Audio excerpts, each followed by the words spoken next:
Hello, online procrastinator / daily watcher. Welcome back to Mick. My name's Jack, the snack that smiles back. And here are today's stories. A lot of mixture of some crazy things, as well as some just ridiculous idiots. Either way, hope you enjoy. Remember to like this video if you do. Show your appreciation and love. For now, enjoy. First story. My 27-year-old male sister-in-law, who's 25, just asked me a disturbing question, and I don't know what to do.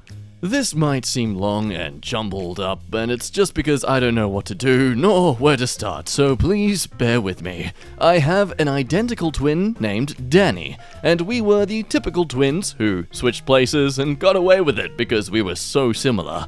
We're the same height, had similar voices, and even similar mannerisms. It got to the point where our parents had a hard time figuring out who was who. We continued like this well into college, where my brother met his now wife, Tracy. I think it's important to know that in college, we were complete gym bros and spent most of the time in the gym or doing some sort of exercise. Tracy was nice enough, and right after we finished college, they got married. Since getting married, Danny barely works out and has gained weight, which he likes to call healthy relationship fat. I, on the other hand, haven't changed much since graduation, so now we don't really look identical. I know that Danny and Tracy are trying for a kid, but to no avail, and Danny confided in me that it's because of low sperm count. He said he wants to get an IVF, but because of the pandemic, their finances aren't really in the position to spend extra money. I wanted to help, so I gave them some money I had saved up, and Danny seemed really thankful, but Tracy didn't. Tracy has been more touchy with me than normal. Ooh, Tracy don't want the dollar. She wants a different kind of D. When we would have a family get-together, she would ignore Danny and come talk to me for the entire day. I wouldn't question it normally, but we would talk as a group, and whenever Danny would say something, she would say, yeah, and go back to talking to me. Now, the really disturbing thing is that we were all at a mutual friend from college's house late at night, and I went inside to go to the bathroom. Tracy followed me into the house, Get that dollar! Grabbed my pants, and tried to kiss me. I pushed her off, and she blamed it on being tipsy. I was freaked out and decided it was time to leave. But I got a text from her, a different number, saying that she wants to have my baby, and if I was interested. I was shocked, and then she confessed that she was no longer attracted to Danny because of his weight. She then went on to say that she was attracted to me and would touch herself to me, and all this other weird stuff. But this is fricked, because Danny loves her so much, and she's out here doing this BS because of some weight gain. I don't want to hurt my brother, but at the same time, I don't want to play this out any longer. What should I do? Oh yeah, do it, bro. I mean, you're basically just giving him a favor. Like, his seminal game is weak anyway. He's not got a good protein diet. In all seriousness, ignoring the stupid logic like this guy in this comment here mentions, good on you for not being an absolute scumbag and deceiving your brother. You should seriously tell him, with as much kindness as you can coat this with, but tell him immediately. I mean, yeah, no, still frick the wife, just not in a sexual way, just in a way that screws up her marriage because she doesn't deserve to have one. Play around with it though, you know, like, oh yeah, you like that, baby?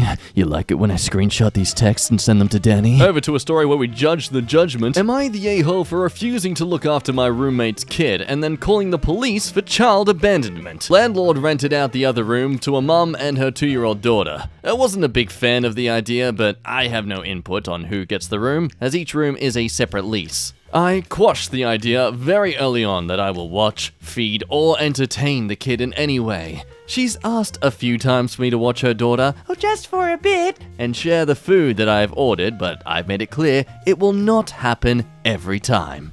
She texted me on Saturday while I was playing a game that she had a family emergency and I need to watch the kid overnight. No response to my texts after that. She knew you'd say no. Well, frick that, so I called the cops and I told them the child was abandoned. After that, I left and went to a movie with my phone on silent. I'm not sure what happened after, but she was back when I came home from the movie. She is trying to get the landlord involved now too. Am I the a-hole? Survey says Nata, I can't believe how many idiots are blaming OP for child abandonment. To everyone who called OP the a-hole for leaving the 2-year-old alone, you realize the mother abandoned the kid, right? OP reported it to the police, and rightfully so. Nowhere did he agree to be a babysitter, guardian, to watch the child, or anything of the sort. Of course, I mean, this mother abandoned a child in a house. This person merely abandoned a child in a house, but for police to collect. See, very different. You are the a-hole for leaving the kid alone. We get it. You're not watching. But the fact that you are heartless enough to just leave a child alone at home is cruel and makes you a giant a-hole. And in my vote, the best opinion, good old Esh. Wow, you had me in the first half. Yes, your roommate's child is by all means not your responsibility. But Jesus, you couldn't have just waited to go to the movie until the cops showed up?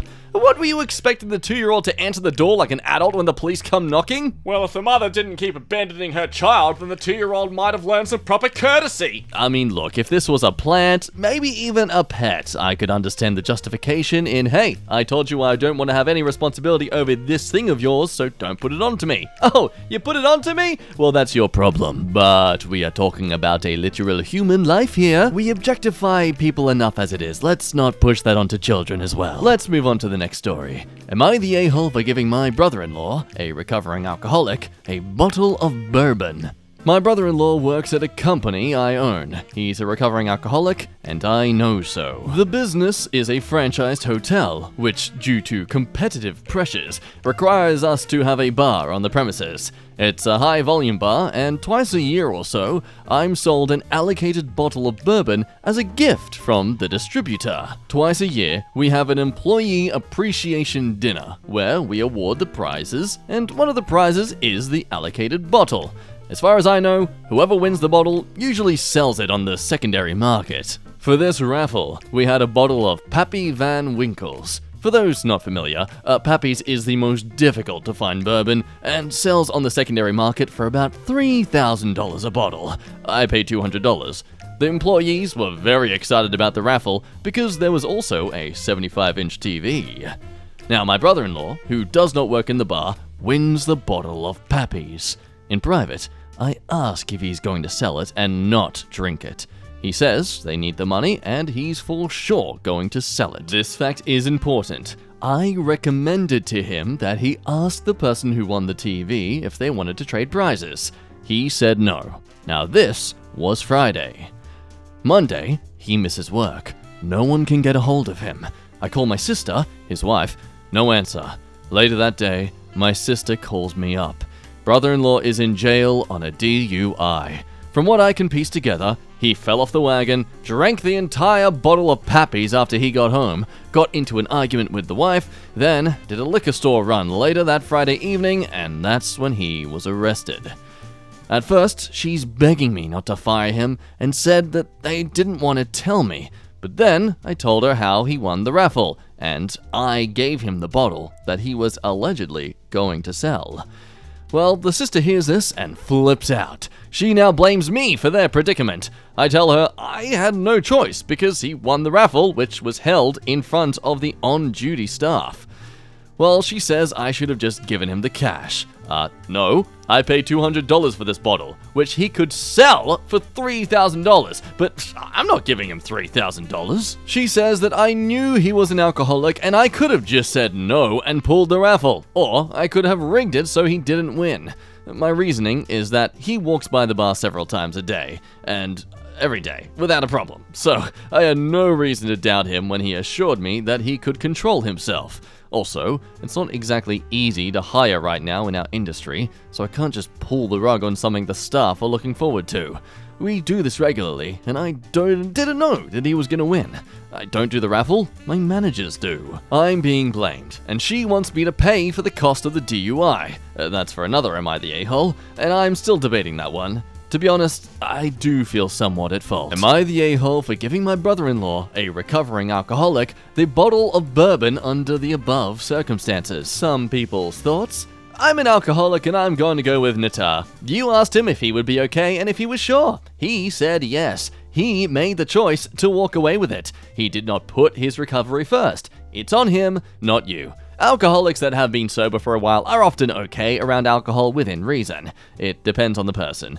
You had no reason to believe he would relapse. He made that choice. But everyone sucks here. You know, he was a recovering alcoholic and you gave him the bottle. That's as bad as giving a suicidal person a gun or a knife.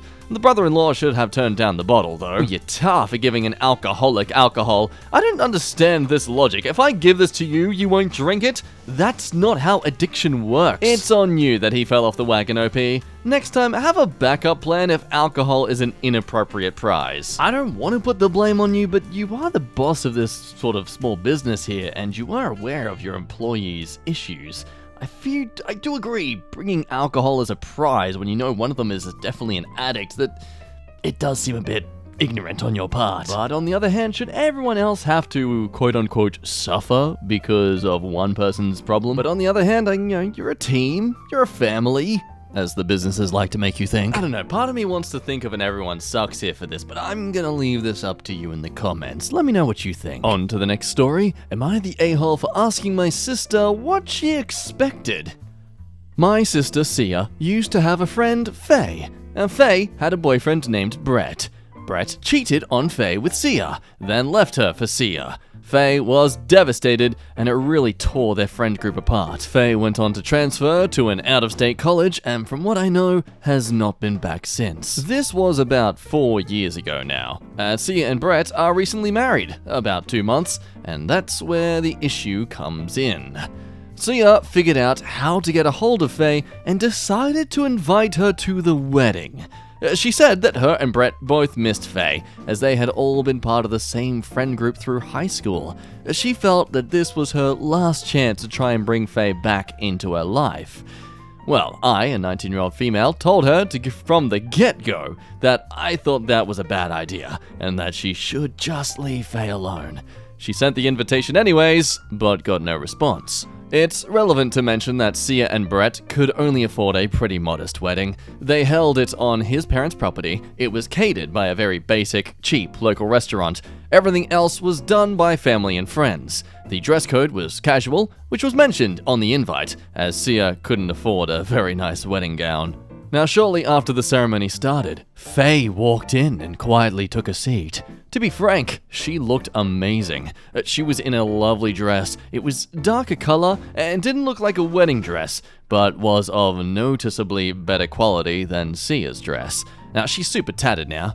Tattoos are popular around here, and something Sia and Brett both like. Edit to add, these aren't exactly either of the dresses, but they're both awfully close. Here's Sia's for reference. She also had a tiara, veil, and some jewelry. Meanwhile, here's Faye's for reference, where this dress has the tan underlayer. Faye's was a slightly lighter blue than the rest of the dress. Other than that, this dress is super close. I genuinely love this unintentional juxtapositioning of one looking like a beautiful, innocent wife, while the other is clearly some seductive mistress. Oh, how the turning tables do the spinning around after the ceremony, Faye stayed for about half an hour talking to other guests, then left.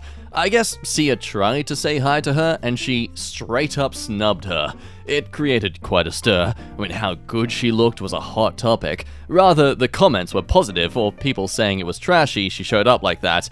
Quite a few of Sia and Brett's newer friends found out the circumstances of their coming together. Sia was pretty tore up about it in the first place, but once she went through the pictures, she was heartbroken. Faye made it into a few, and because she was dressed so much nicer than everyone else, she really stood out. There's a picture of Sia and Brett where they look really nice together, but Faye is in the background. Now, Sia says it would be her favorite picture. She has brought Faye up every time I've seen her since.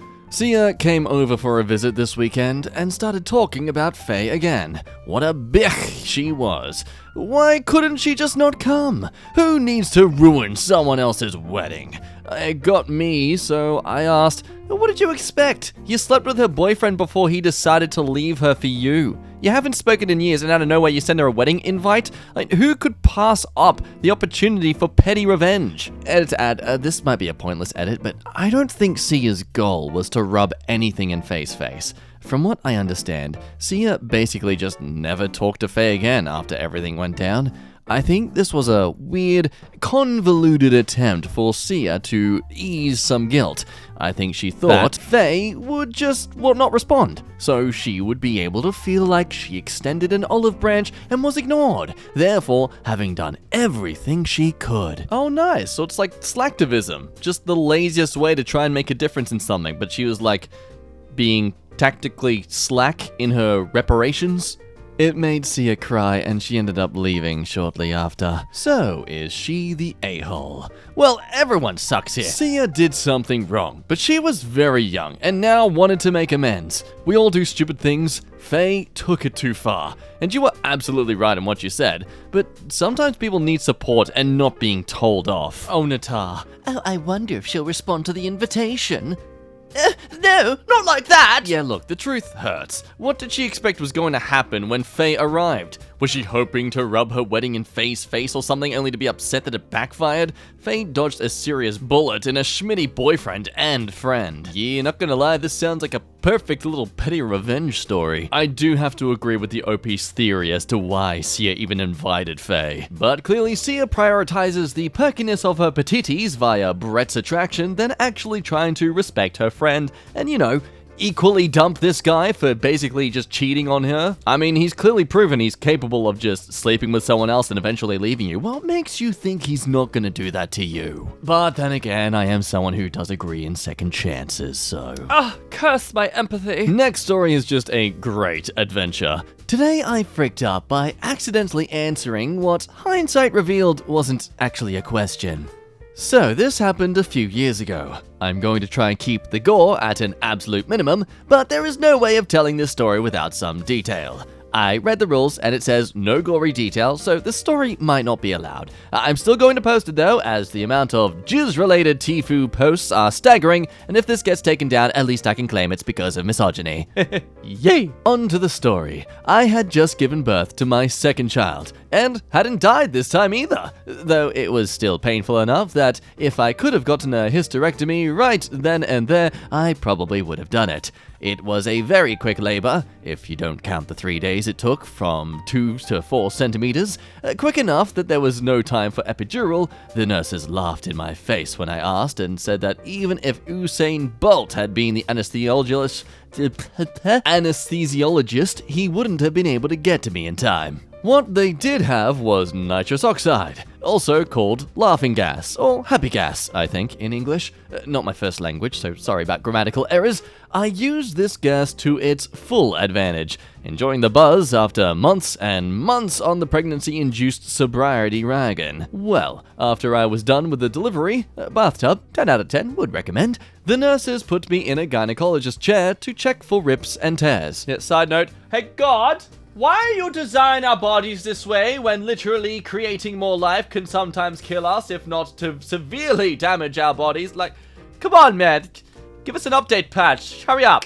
At this point, I sort of felt the effects of the laughter gas, but was still pretty sober-ish. I had just had a baby after all, and the hormones were doing some pretty impressive, highly unchoreographed cha-cha in my brain. Still, the adrenaline was slowly leaving my body, and I was starting to look forward to not having other people in my vagina. Unfortunately, I had to wait a while longer for this blessed occurrence, as the nurses had to examine me to see if I might have to sue my youngest child for reparations.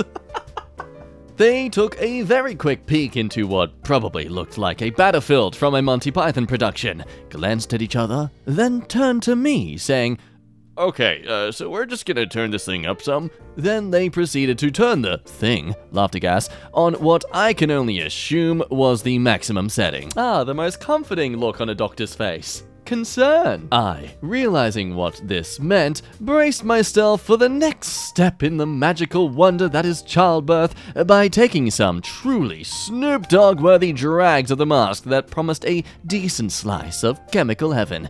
I was feeling quite pleased that I now had access to drugs, and it wasn't even illegal. Woohoo! This should maybe have been my first clue that I didn't have all of my faculties, as you're probably not supposed to think like a meth addict with your 5-minute-old kid in the room. Anyway, the nurses had just started to stitch me up, when one of them said, offhandedly, to the other, "These look almost like cat scratches." The other nurse confirmed with a and I, mid-drag, immediately went absolutely stone cold with horror.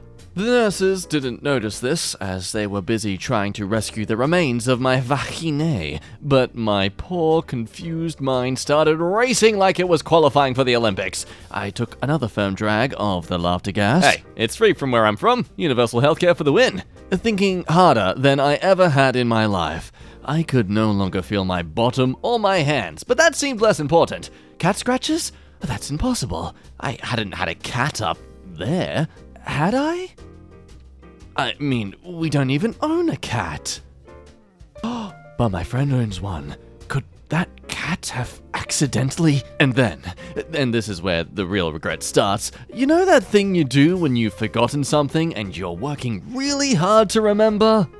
You try to envision it. So there I was, naked from the waist down, in a gynecologist chair, with two women staring right into my poor, war-torn hoo-ha, one of the nurses wielding a decently sized needle. Come to think of it, I'm not really sure what the other nurse was doing. Emotional support for nurse number one, maybe.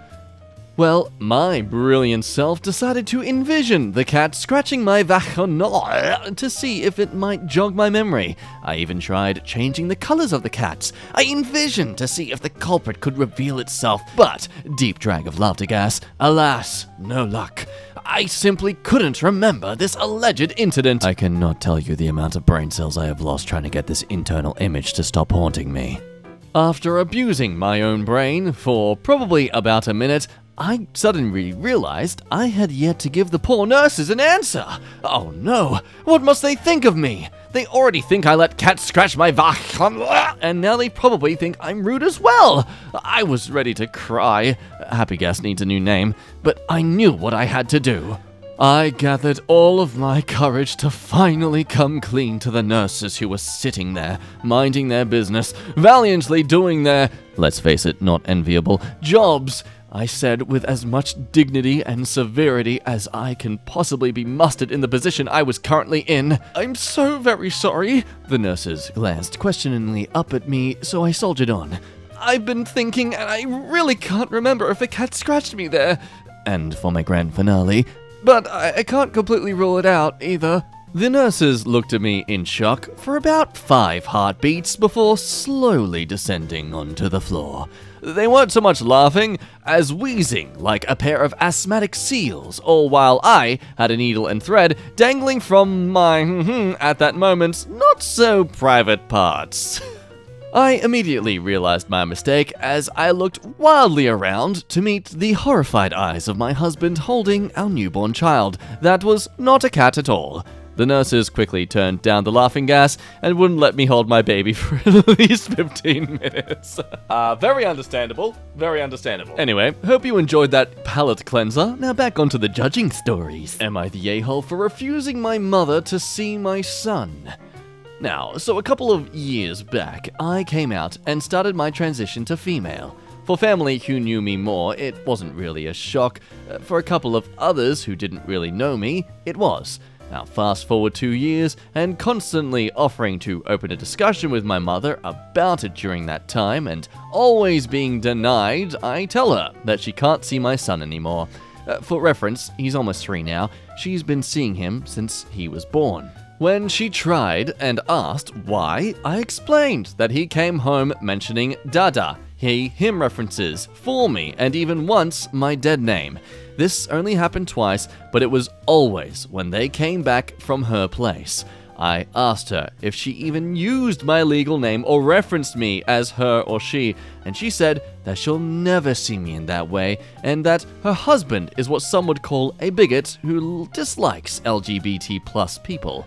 Well, so at that point, I tell her he'll no longer be allowed to visit, and if she wants to visit him, that's fine. However, it will be supervised by me or my wife being there with her, or she agrees to no longer use my dead name and her husband cannot see my son. She goes ballistic at me about it, removes me off her social media, tells my sister, who was slowly coming to terms with it, and now she's done a 180 and decided to take my mother's side on the argument, and I'm just like, am I the a-hole here? Obviously everyone says, Nata, you have set your boundary. Good for you. I'll be honest, I was expecting at least a bit more of a complicated backstory here, but no, it's pretty obvious. You can't be the a-hole here.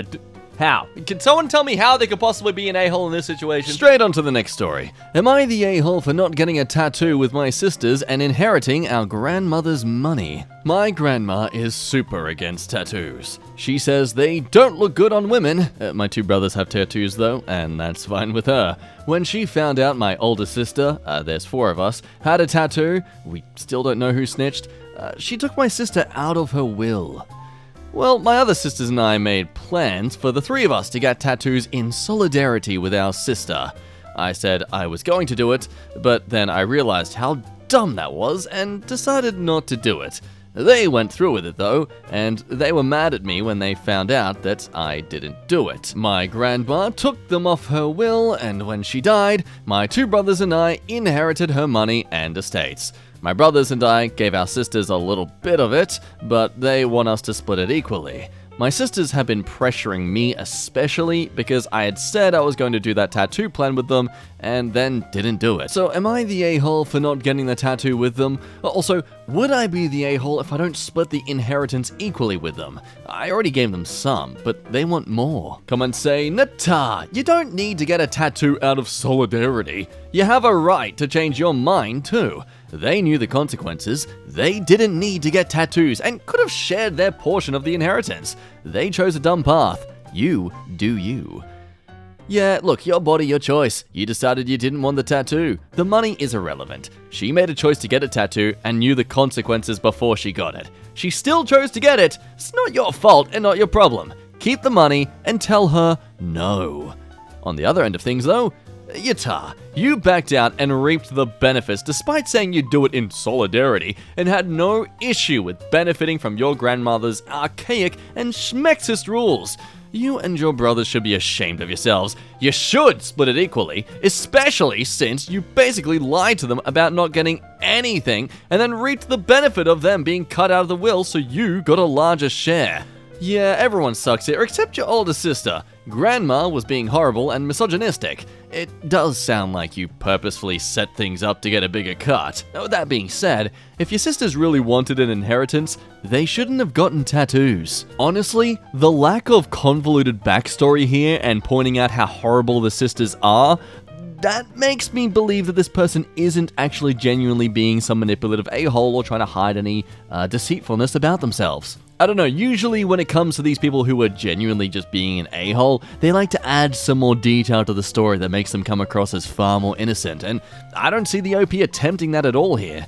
Which, ironically, makes me believe them to be more genuine than normal. And I mean, look, if their political and moral stances were stronger than them wanting to have some nice hefty cash after their grandparent passes away, then sure, okay, get the tattoos, follow your moral compass. But you can't be shocked when you don't get any of the inheritance because of something that was literally the agreement upon being able to get the inheritance. Despise your grandma's morals all you want, it's her money and her right to choose what she does with it. Despite this though, I would still say you are the a-hole to not split it equally with your sisters. I mean, come on dude, they were literally trying to support your other family member. Why are you punishing them for that? Anyway, that's my thoughts of that story and the end of this video. I hope you enjoyed today's time with me and I really look forward to doing it again soon. Please, as always, like this video to show your love to me and dedication towards our army of I don't know, it's like 11 o'clock at night for me right now, okay? These intros get far less sane the later I am up doing these videos for you. So before I lose my sanity, if you have any thoughts on the way these videos are run and designed, please leave your thoughts in my little questionnaire in the link in the description down below, as it helps me know what is working for you on this channel, as well as other things I can improve upon. With that said, if you're new to the channel, hello! Why not subscribe? Join the family, it's a lot of fun. We hardly talk to each other, and it's mostly just me screaming at you, you know, like a normal family Thanksgiving. Anyway, my name's Jack, you've been watching J Mick, and I look forward to seeing you again soon. Bye-bye.